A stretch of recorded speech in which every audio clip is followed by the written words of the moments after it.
ಸ್ನೇಹಿತರೆ ನಮಸ್ಕಾರ. ನಾನು ರವಿ ಎಸ್ ಪೂಜಾರಿ, ಅರ್ಥಶಾಸ್ತ್ರದ ಉಪನ್ಯಾಸಕ.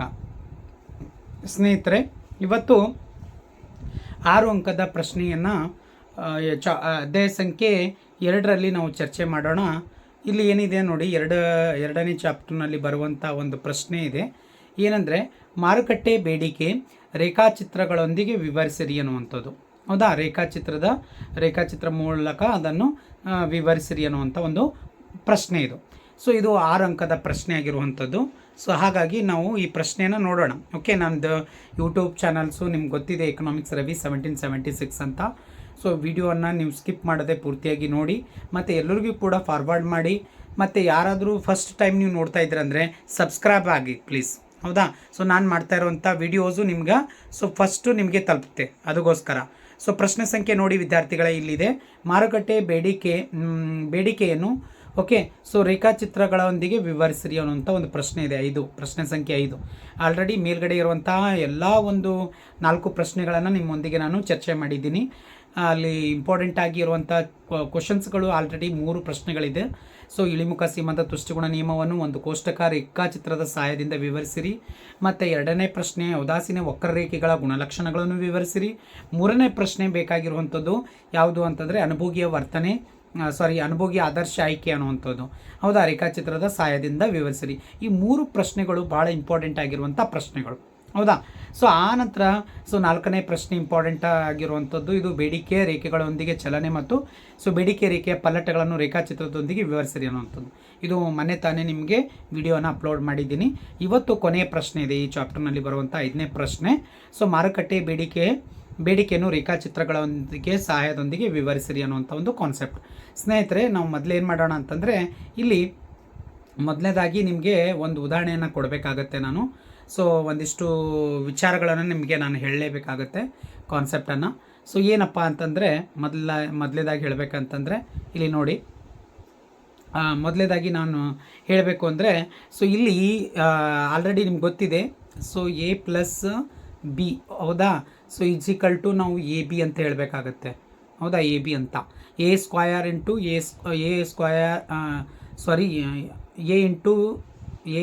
A ಸ್ಕ್ವಯರ್, ಕರೆಕ್ಟಾ. ಸೊ ಇವೆಲ್ಲ ನಾನು ಯಾಕೆ ಹೇಳ್ತಾ ಇದ್ದೀನಿ ಅಂತಂದರೆ, ಸೊ ಇಲ್ಲಿ ನಮ್ಮ ಒಂದು ಮುಂದಿಂದು ಏನಿದೆ ಅಂದರೆ, ಸೊ ಮಾರುಕಟ್ಟೆಯನ್ನು ನಾವು ಏನು ಮಾಡಬೇಕಾಗಿದೆ, ಬೇಡಿಕೆ ಮಾರುಕಟ್ಟೆಯನ್ನು ಸೃಷ್ಟಿ ಮಾಡಬೇಕಾಗಿದೆ. ಅದಕ್ಕೋಸ್ಕರ ಕೆಲವು ಮೂಲಭೂತವಾದಂಥ ಪ್ರಶ್ನೆಗಳು ನಮಗೆ ಗೊತ್ತಾಗಬೇಕಾಗತ್ತೆ.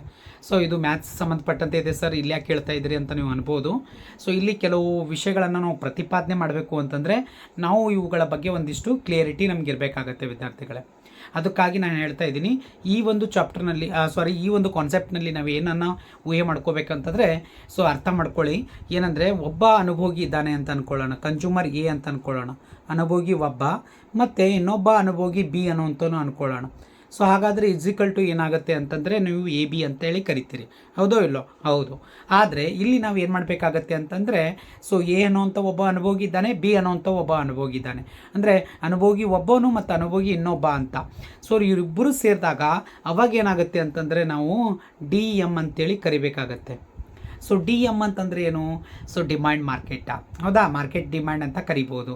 ಹೌದಾ, ಅಂದರೆ ಏನು? ಮಾರುಕಟ್ಟೆ ಬೇಡಿಕೆ ಅನ್ನುವಂಥದ್ದು. ಹೌದಾ, ನಾವು ಅದಕ್ಕೆ ಹೇಳಿದೆ A+B = AB.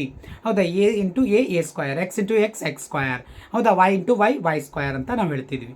ಆದರೆ ಇಲ್ಲಿ ನಾವು ಏನು ಅನ್ಕೋಬೇಕಾಗತ್ತೆ, ಅನುಭೋಗಿ ಅನ್ನುವಂಥದ್ದು, ಸೊ ಒಬ್ಬ ವ್ಯಕ್ತಿ ಇದ್ದಾನೆ ಮತ್ತು ಇನ್ನೊಬ್ಬ 2 ವ್ಯಕ್ತಿ ಇದ್ದಾನೆ, ಇಬ್ಬರು ಇದ್ದಾರೆ. ಸೊ ಇವರಿಬ್ಬರು ಒಂದು ನಿರ್ದಿಷ್ಟವಾದಂಥ ಸರಕನ್ನು ಆಯ್ಕೆ ಮಾಡ್ಕೋಬೇಕಾಗಿದೆ. ಸೊ ಯಾವ ಒಂದು ಬೆಲೆಯಲ್ಲಿ ಆ ವಸ್ತುಗಳನ್ನು ತೆಗೆದುಕೊಳ್ಳಲು ಅವರು ಸಿದ್ಧರಾಗಿದ್ದಾರೆ ಅನ್ನುವಂಥದ್ದು. ಹೌದಾ, ಇರೋದು ಒಂದೇ ವಸ್ತು ಇದೆ, ಆದರೆ ಇಬ್ಬರು ಗ್ರಾಹಕರುಗಳು ಆ ಒಂದು ವಸ್ತುವಿಗೆ ಕೊಂಡುಕೊಳ್ಳುವಂಥ ಒಂದು ಇಂಟ್ರೆಸ್ಟನ್ನು ತೋರಿಸುವಂಥ ಇಬ್ಬರು ವ್ಯಕ್ತಿಗಳಿದ್ದಾರೆ. ಹಾಗಾಗಿ ಅವರಿಬ್ಬರ ಒಂದು ಸಂಕಲನದಿಂದ, ಅಂದರೆ ಇಬ್ಬರ ಒಂದು ಕೂಡುವಿಕೆಯಿಂದ ಅವಾಗ ನಮಗೆ ಮಾರುಕಟ್ಟೆ ಬೇಡಿಕೆ ರೇಖೆ ಅನ್ನೋದು ಸಿಗುವಂಥದ್ದು. ಹಾಗಾಗಿ ಈ ಒಂದು ಕಾನ್ಸೆಪ್ಟ್ ಮೇಲೆ ನಾವು ಒಂದು ಹೇಳಿಕೆ, ಸೊ ನಮ್ಮ ಡೈಗ್ರಾಮ್ ಅನ್ನುವಂಥದ್ದು ನಿಂತಿರುವಂಥದ್ದು. ಅದಕ್ಕೋಸ್ಕರ ವಿದ್ಯಾರ್ಥಿಗಳೇ ನೋಡಿಲಿ, ಮೊದಲನೇದಾಗಿ ಹೇಳಬೇಕಾದ್ರೆ ಇಲ್ಲೊಂದು ಡೈಗ್ರಾಮ್ಸ್ ಇದೆ ಅಂತ ಅಂದ್ಕೊಳ್ಳೋಣ. ಸೊ ಇಲ್ಲಿ ಒಂದಿಷ್ಟು ಡೈಗ್ರಾಮ್ ಇದೆ, ಇಲ್ಲೊಂದು ಡಿ ಕರ್ವ್ ಇದೆ, D1 ಅಂತ ಅಂದ್ಕೊಳ್ಳೋಣ. ಇಲ್ಲಿ ಸ್ವಲ್ಪ ಇದು ದೊಡ್ಡದಾಗಿ ಹಾಕ್ತಾ ಇದ್ದೀನಿ, D2 ಅಂತ ಅಂದ್ಕೊಳ್ಳೋಣ, D2 ಅಂತ. ಇದು ಏನು ಸ್ವಲ್ಪ ಇದಕ್ಕಿಂತಲೂ ದೊಡ್ಡದು, ಸೊ DM ಅಂತ, ಮಾರ್ಕೆಟ M ಅಂತ. ನೋಡಿ, OP ಬೆಲೆಯಲ್ಲಿ OQ ನಷ್ಟು ಸಿಗ್ತಾ ಇದೆ ಅಂತ ಇಲ್ಲಿ ಒಂದು ಕಡೆ ಇರಲಿ. ಇಲ್ಲಿ ಪಿ ಅಂತ ಅಂದ್ಕೊಳ್ಳೋಣ, ಇಲ್ಲಿ ಕ್ವಾಂಟಿಟಿ ಅಂದ್ಕೊಳ್ಳೋಣ, ಇದು 0 ಅನ್ಕೊ. ಹೌದಾ, ಇದು ಆರಂಭಿಕ D1 ಆದರೆ. ಸೊ ಇಲ್ಲಿ ಇನ್ನೂ ಕೂಡ ಪಿ ಅಂತಿದ್ದಾನೆ, ಇಲ್ಲಿ ಕೂಡ ಕ್ವಾಂಟಿಟಿ ಇದೆ, ಇಲ್ಲಿ 0 ಇದೆ. ಅದೇ ರೀತಿಯಾಗಿ ಇಲ್ಲಿ ಏನಾಗ್ತದೆ, ಪಿ ಹ್ಯಾಟ್ ಅಂತ ಅನ್ಕೋಬೇಕಾಗತ್ತೆ. ಇಲ್ಲಿ ಮೊದಲನೇದಕ್ಕೆ ಸೊ P1 ಅಂತ ಅನ್ಕೋಬೇಕಾಗತ್ತೆ. ಹಾಗಾದರೆ ಇಲ್ಲಿ ಏನಾಗ್ತದೆ ಇದೆ, Q1 ಸಿಗ್ತಾ ಇದೆ, ಇಲ್ಲಿ ಕ್ಯೂ ಹ್ಯಾಟ್ ಅಂತ ಸಿಗ್ತಾ ಇದೆ. ಸೊ ಹ್ಯಾಟ್ ಅಂದರೆ ಏನು ಇಲ್ಲಿ ಅಂದರೆ ಬದಲಾವಣೆ ಆದಂಥ ದರ, ಬದಲಾವಣೆಯಾದಂಥ ಪ್ರಮಾಣ ಅಂಥೇಳಿ.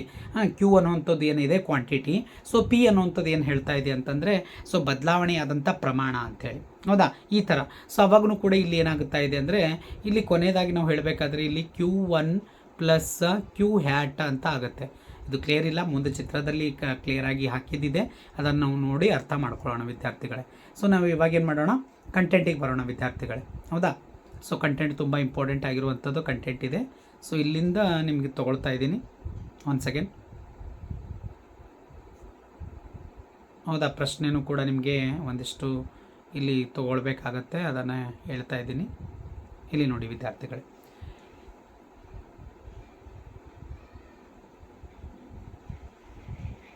ಓಕೆ. ಹಾಂ, ಕ್ಲಿಯರ್ ಇದ್ದೇನಾ? ಇಲ್ಲ, ಒಂದು ಸೆಕೆಂಡ್. ಇಲ್ಲಿ ನೋಡಿ, ಇಷ್ಟಿರಲಿ, ಸರಿನಾ? ಇಷ್ಟಿರಲಿ. ಸೊ ಮೊದಲನೇದಾಗಿ ನೋಡೋಣ, ಮಾರುಕಟ್ಟೆ ಬೇಡಿಕೆ ಅನ್ನುವಂಥದ್ದು ಸೊ ಏನಿದೆ ಅಂತಂದರೆ ಒಂದು ನಿರ್ದಿಷ್ಟವಾದಂಥ ಬೆಲೆ. ಹೌದಾ, ನಿರ್ದಿಷ್ಟವಾದಂಥ ಬೆಲೆ ಅಂದರೆ OP ಅನ್ನುವಂಥದ್ದು, ಸರಿನಾ? OP ಅನ್ನುವಂಥದ್ದು ಬೆಲೆ ಇದೆ. ಅಂದರೆ ಇಲ್ಲಿದೆ ನೋಡಿ. ಸೊ OP ಅನ್ನುವಂಥದ್ದು ಬೆಲೆ. ಆ ಒಂದು ಬೆಲೆಯಲ್ಲಿ ನೆನಪಿಟ್ಟುಕೊಳ್ಳಿ, ಒಂದು ನಿರ್ದಿಷ್ಟವಾದಂಥ ಬೆಲೆಯಲ್ಲಿ ಒಂದು ಸರಕಿಗಿರುವ ಎಲ್ಲ ಅನುಭೋಗಿಗಳ ಸೊ ವೈಯಕ್ತಿಕ ಬೇಡಿಕೆ ಒಟ್ಟುಗೂಡಿಸಿದರೆ, ಹೌದಾ, ವೈಯಕ್ತಿಕ ಬೇಡಿಕೆ ಅಂದರೆ ಅನುಭೋಗಿ ಒಬ್ಬ, ಅನುಭೋಗಿ ಇನ್ನೊಬ್ಬ, ಅಥವಾ ಅನುಭೋಗಿ 1, ಅನುಭೋಗಿ 2 ಅಂಥೇಳಿ ನಾವು ಕರೆಯಬಹುದು. ಹೌದಾ, ಇವರಿಬ್ಬರ ಒಂದು ವೈಯಕ್ತಿಕ ಬೇಡಿಕೆಯನ್ನು ಒಟ್ಟುಗೂಡಿಸಿದರೆ ಅದು ಆ ಸರಕಿನ ಮಾರುಕಟ್ಟೆ ಬೇಡಿಕೆ ಆಗುತ್ತದೆ. ಹೌದಾ, ಅವಾಗೇನಾಗುತ್ತೆ ಅಂದರೆ ಅದಕ್ಕೆ ನಾವು ಬರಿಬೋದು ಬೇಕಾದರೆ D1 ಅಂತೇಳಿ ಇದಕ್ಕೆ ಹೆಸರು ಕೊಡೋಣ, ಇಲ್ಲಿ D2 ಅಂತ ಕೊಡೋಣ, ಇಲ್ಲಿ DM ಅಂತೇಳಿ ಕೊಡೋಣ. ಹೌದಾ, ಸೊ D1, D2, DM ಅಂತ. D1 ಅಂದರೆ ಅನುಭೋಗಿಯ ಒಂದನೇ ಪ್ರಮಾಣ, ಅನುಭೋಗಿಯ 2ನೇ ಪ್ರಮಾಣ, ಎರಡನೇದು D2 ಅನ್ನುವಂಥದ್ದು. ಸೊ DM ಅಂದರೆ ಮಾರುಕಟ್ಟೆ ಬೇಡಿಕೆ ಅನ್ನುವಂಥ ಒಂದು ಕಾನ್ಸೆಪ್ಟ್ ಇದೆ ವಿದ್ಯಾರ್ಥಿಗಳು. ಸೊ ಹಾಗಾಗಿ ಮತ್ತೆ ನೋಡಿ, ಇಲ್ಲಿ ಪಾಯಿಂಟ್ ನಂಬರ್ 2 ಅನ್ನು ಹೋಗೋಣ ನೆಕ್ಸ್ಟ್. ಸೊ ಇಲ್ಲಿ 2ನೇ ಒಂದು ಕಾನ್ಸೆಪ್ಟ್ ಇದೆ, 1 ನಿಮಿಷ ಇಲ್ಲಿಂದ ವಿದ್ಯಾರ್ಥಿಗಳೇ. ಓಕೆ, ಸೊ ನೋಡಿ 2ನೇ ಪಾಯಿಂಟನ್ನು ನಾವು ಎಕ್ಸ್ಪ್ಲೇನ್ ಮಾಡಬೇಕು ಇವಾಗ. ವೈಯಕ್ತಿಕ ಬೇಡಿಕೆ ರೇಖೆಗಳಿಂದ ಒಂದು ಸರಕಿನ ಮಾರುಕಟ್ಟೆ ಬೇಡಿಕೆ ಸೊ ರೇಖೆಯನ್ನು ಕಂಡುಹಿಡಿಯಬಹುದು ಅಥವಾ ಪಡೆಯಬಹುದು. ಅಂದರೆ ವೈಯಕ್ತಿಕ ಬೇಡಿಕೆ ರೇಖೆಗಳಿದ್ದಾವೆ, A+B = AB ಅಂತ ಹೇಳಿದ್ದೀವಿ. ಸೊ ಇಲ್ಲಿ ಏನಂತ ಅನುಭೋಗಿ ಒಬ್ಬ, ಅನುಭೋಗಿ ಇಬ್ಬರು ಸೊ ಸೇರಿದಾಗ ಮಾರುಕಟ್ಟೆ ಬೇಡಿಕೆ ಸೃಷ್ಟಿಯಾಗುವಂಥದ್ದು, ಹೌದಾ, ಪಡೆಯುವಂಥದ್ದು.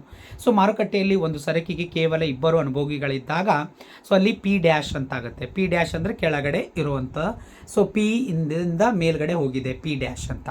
ಸೊ ಬೆಲೆಯಲ್ಲಿ ಸ್ವಲ್ಪ ಹೆಚ್ಚಿಗಾಗಿದೆ ಅಂತ ಅರ್ಥ.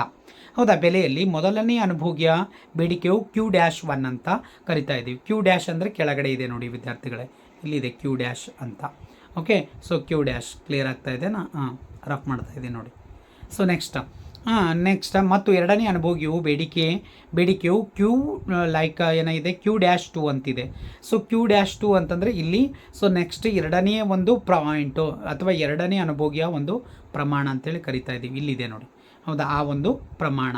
ಓಕೆ, ಅದು ಏನಿದೆ ನೋಡಿ, ಸೊ Q'2 ಅಂತ ಆಗಿರಲಿ ಅಂತ. ಹೌದಾ, ಸೊ ಆಗ P ಬೆಲೆಯಲ್ಲಿ ಆ ಸರಕಿನ ಮಾರುಕಟ್ಟೆ ಬೇಡಿಕೆ ಸೊ Q'1 ಪ್ಲಸ್ Q'2 ಅಂತ.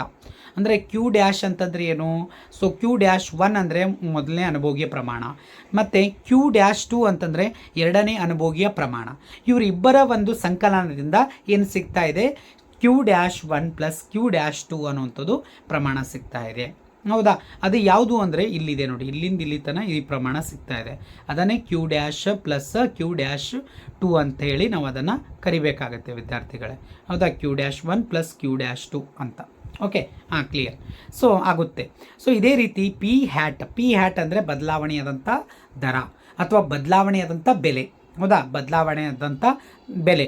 ಪಿ ಅಂತಂದರೆ ಆರಂಭಿಕ ಬೆಲೆ.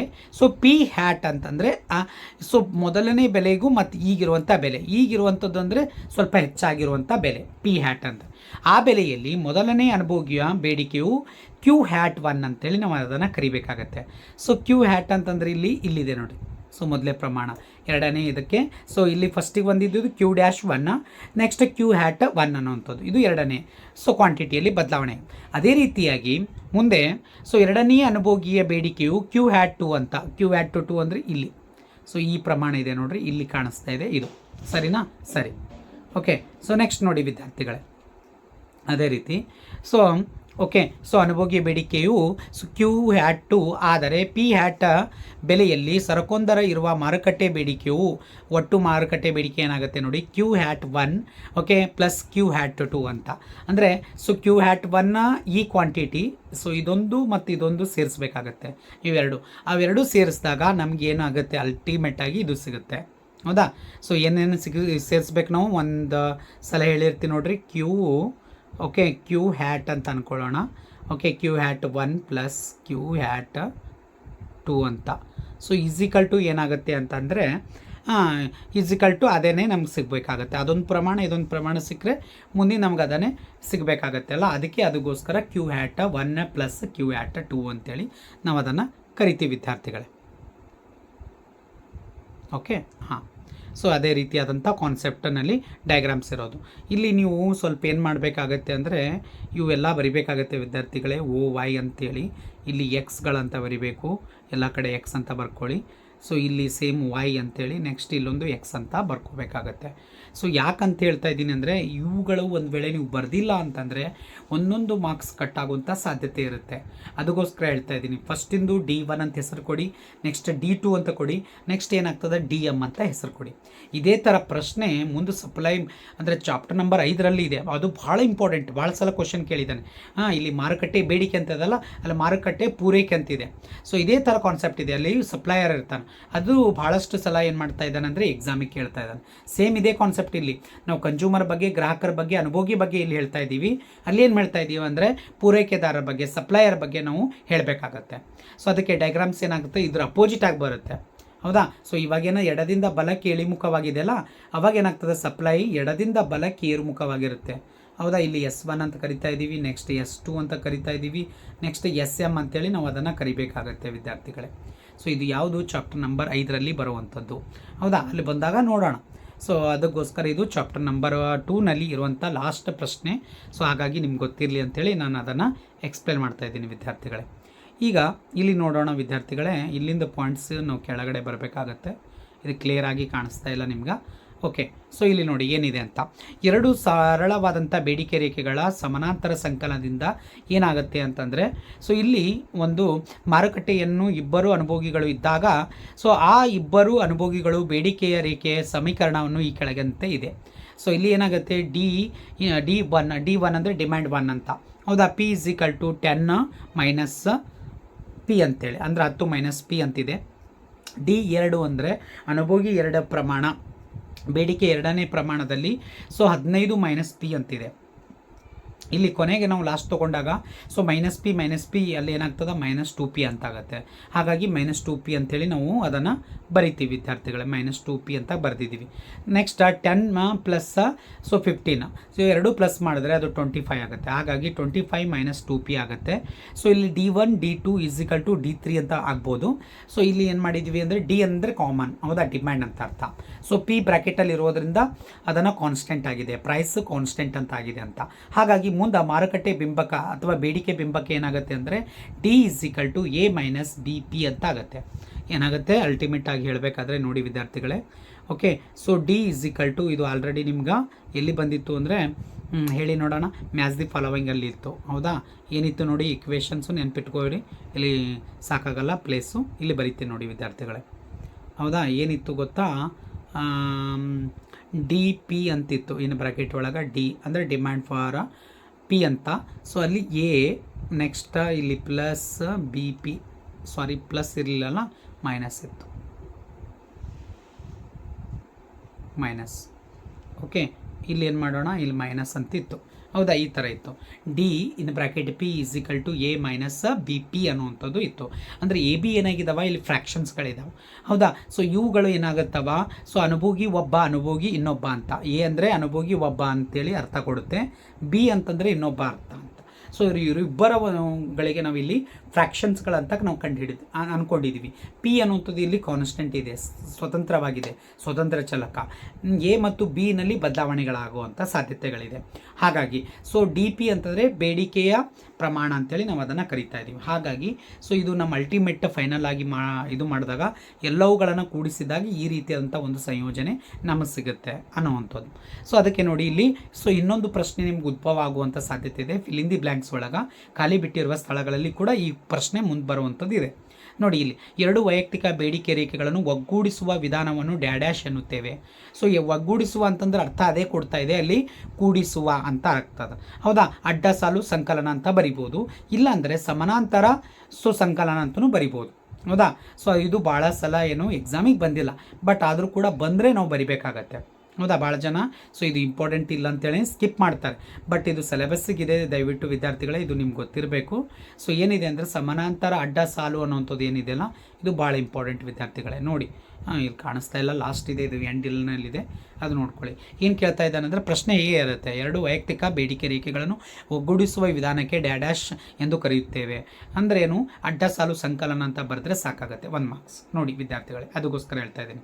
ಅಂದರೆ ಈ ಕಾನ್ಸೆಪ್ಟ್ ಇಷ್ಟೇ ಇದೆ. ಬೇಡಿಕೆ, ಮಾರುಕಟ್ಟೆ ಬೇಡಿಕೆ ಅಂದರೆ ಎ ಅನ್ನುವಂಥ ಒಬ್ಬ ವ್ಯಕ್ತಿ ಇದ್ದಾನೆ, ಬಿ ಅನ್ನುವಂಥದ್ದು ಇನ್ನೊಬ್ಬ ವ್ಯಕ್ತಿ ಇದ್ದಾನೆ. ಇವರು ಇಬ್ಬರ ಒಂದು ಸಮಾಗಮದಿಂದ, ಇಬ್ಬರ ಒಂದು ಕೂಡುವುದರಿಂದ ನಮಗೆ ಮಾರುಕಟ್ಟೆ ಅನ್ನುವಂಥದ್ದು ಸಿಗುತ್ತೆ ಅನ್ನುವಂಥ ಒಂದು ಕಾನ್ಸೆಪ್ಟ್ ಇಷ್ಟು. ಹೌದಾ, ಸೊ ಇದನ್ನು ಸೊ ನೀವು ಅರ್ಥ ಮಾಡಿಕೊಂಡು ನಿಮ್ಮ ಫ್ರೆಂಡ್ಸಿಗೆ ಎಲ್ಲರಿಗೂ ಕೂಡ ಶೇರ್ ಮಾಡಿ, ವಾಚ್ ಮಾಡಿ. ಸೊ ದಯವಿಟ್ಟು ನನ್ನ ವಿಡಿಯೋವನ್ನು ಲೈಕ್ ಮಾಡಿ. ಓಕೆ, ಎಲ್ಲರಿಗೂ ಕೂಡ ಕಳಿಸಿ. Thank you every one.